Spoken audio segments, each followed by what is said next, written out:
Hello, welcome to a video on section 2.3 regarding the intermediate value theorem for continuous functions.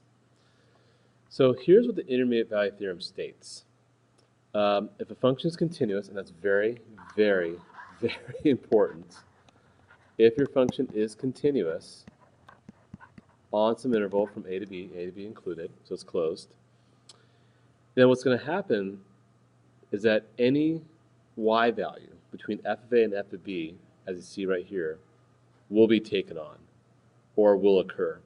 So, for example, here we have a comma f of a, and let's say that's like 1 and 2. So we got 1 comma 2. Just to make things more tangible, we plug in numbers. Let's say that's like 4 for b, and f of b is like 6. 4 comma 6. So what the intermediate value theorem states, and for short we usually call it IVT, what it states is that for any x value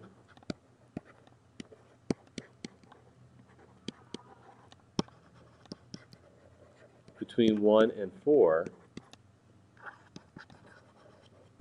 expect the y value between 2 and 6. If your function is continuous on the interval from 1 to 4. So that's basically what it's saying. Another way of looking at it too, if a function is continuous on a closed interval, then any y value, called d I guess, between f of a and f of b will occur at least once for any x value c in between a and b. So let's look at a problem that deals with the intermediate value theorem, or IVT. Say, for example, you have the equation x equals x cubed minus 2, and you're told to show it has at least one solution. One way you could do is you can graph in the calculator. In fact, you could probably put 0 on one side, so you can rewrite the equation in this manner. 0 equals x cubed minus x minus 2. And you could graph in the calculator and look for x-intercepts. And if there's an x-intercept, great, you're good. But the way we're going to do it formally, we'll be using these steps. So again, we rewrite the equation as an equivalent equation by putting 0 on one side. So any terms on one side move to the other side. So get all the terms on one side. So all terms on one side, which I just did.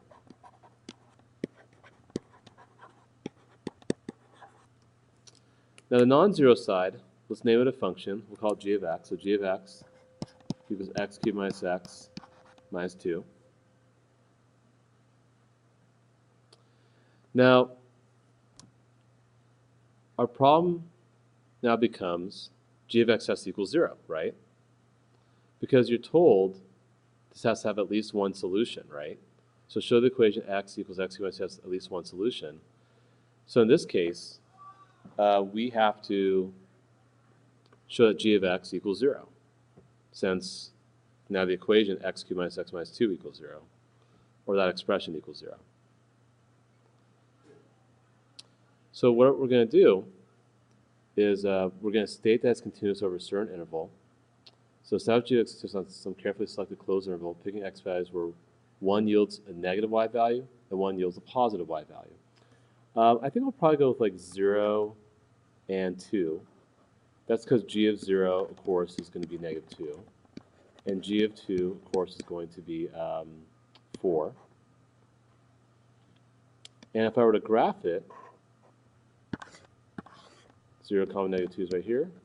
2 comma 4 is right there. Now, if I have a continuous function, kind of like that, wouldn't I be touching g of x equals 0, or wouldn't I be touching the x-axis once, at least? Or wouldn't g of x equals 0 at least once? And it would. So we apply the IVT, and we could state that by IVT, g of x will equal 0 at least once on the interval from 0 to 2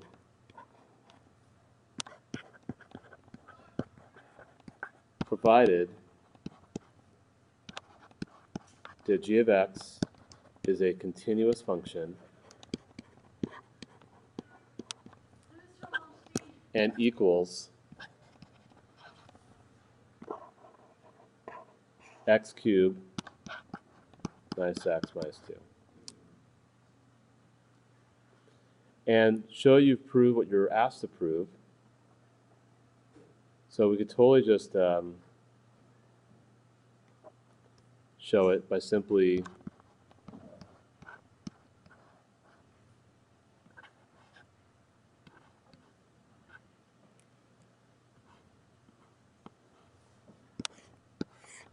graphing that equation and using those points that we used. And we can see for ourselves that it is going to touch the x-axis at least once. But very important, you must write the continuity statement and quote the IVT in your answer. And that is pretty much how the intermediate value theorem will work.